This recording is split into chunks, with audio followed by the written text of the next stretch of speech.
Hi there guys, it's Aaron here from Console Deals, back with another video where I just want to give you some more general impressions about a game that's recently been released.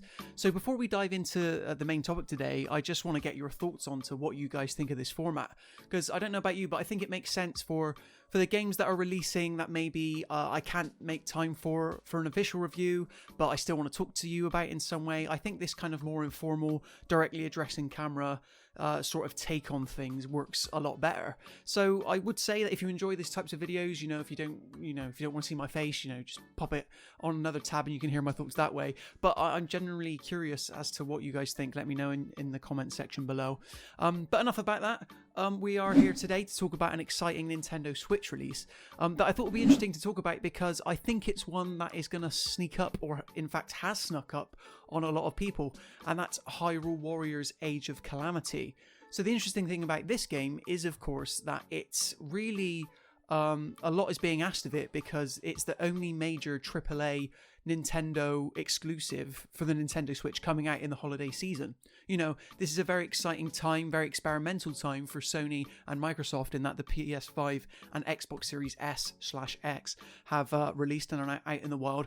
And they're the guys that are out there hoping to wow you with the impressions. They're like, look at this 120 FPS frame rate. Oh my god, silky smooth graphics. Look at all this ray trace glory. And meanwhile, you've got Nintendo, just as they always have done, in their own little corner, worrying about themselves, hoping to entice you and, engage with you with their own quirky little game.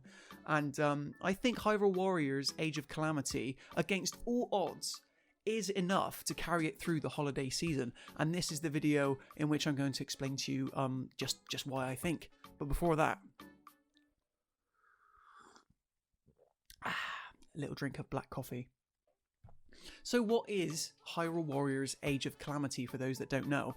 Well, if you hadn't heard, it's kind of like a mishmash between the Zelda universe and the Dynasty Warriors sort of style of hack and slash gameplay, where you're working your way through waves of hordes. There's just legions of enemies, hundreds coming at you on screen at once, and you largely play as just a single warrior, sort of like slashing your way through, these legions of enemies, these epic scale battles. And that's something that the Dynasty Warriors series has always done really well. I've had friends that love these games for that just pure power fantasy of feeling like a badass. But one thing I'd always struggle to engage with is the universe and the storyline.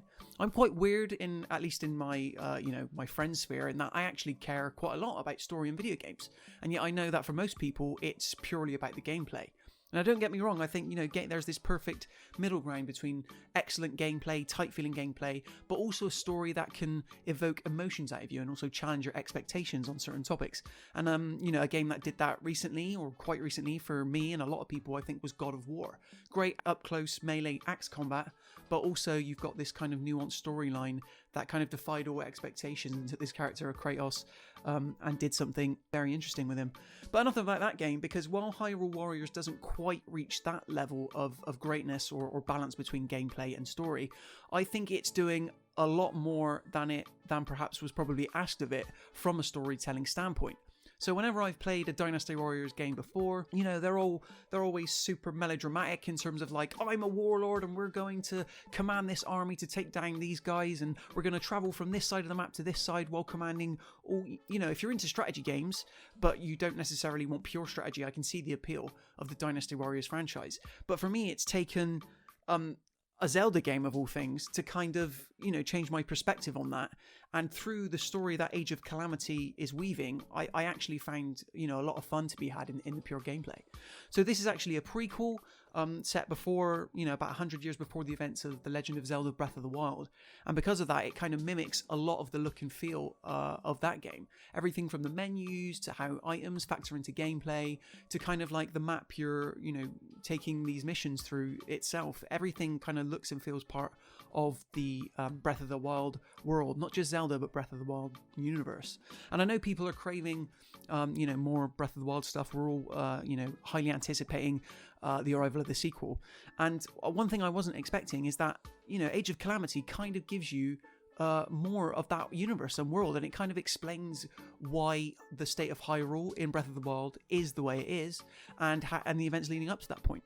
And most importantly, I know a lot of people's frustration with that second DLC pack, the quote-unquote story DLC pack to Breath of the Wild, I think it was called the Champions Ballad, people were hoping that they would be able to, you know, play as Rivali and, you know, the 3 other champions, but, you know, that didn't eventually come to pass. And this is the only game where you can do that. And every character has their own unique power set. It kind of incorporates the Sheikah Slate abilities in cool ways, so everything from magnesis to remote control bombs factors into the gameplay. And while ultimately, you know, what's asked of you in Age of Calamity doesn't vary that much, you know, you're always going to one point to another, defending this point, taking down this boss, going to these enemies, and, you know, taking down their encampment. The way different characters play kind of like keeps you engaged and maintains your attention, and I think that's really impressive. But the one thing that impressed me most, again to bring it back to story, is that this is, you know, every part, the same amount of attention has been paid to this game as pretty much any other Zelda game in terms of, like, you know, being grounded in that world. So you're getting like fully voiced cutscenes. You're hearing this, it features more cutscenes than what I experienced in Breath of the Wild. So if you're someone who wants to know more about how that universe came to be, Age of Calamity seems to be it. So as a game itself, I think it delivers. It kind of just pips what's expected of it, because like I said, it does so well with the story. The gameplay is not necessarily doing anything new. If you played the Dynasty Warriors before, there's not necessarily something here that you won't find in any other entry from that franchise. But particularly if you're a Zelda fan and you would struggle before to kind of, you know, invest in these very zany characters from the mainline series, I think Age of Calamity does even a better job than the original Hyrule Warriors game from 2014. That game kind of felt like a greatest hits album, and, you know, it pulled all these cool Easter eggs and characters from the Zelda universe, but it didn't bring them together in one cohesive whole. Age of Calamity does that by filtering everything down through this Breath of the Wild, you know, lore dump eventually, effectively. But is it enough to carry Nintendo through the holiday season? And funnily enough, I think it is, just because they've done such a good job grounding it in that universe. As I said, you know, I have a PS5, I don't have an Xbox Series S or X, but I have an Xbox One X, and there's games, you know, available for me to play on that now, like Watch Dogs Legion, which I'm still enjoying. But for some reason, I still find myself coming back to Age of Calamity because it's such a fun time. You don't have to think too much about it. You know, you just bash away on bokoblins, which, let's be honest, is never not fun.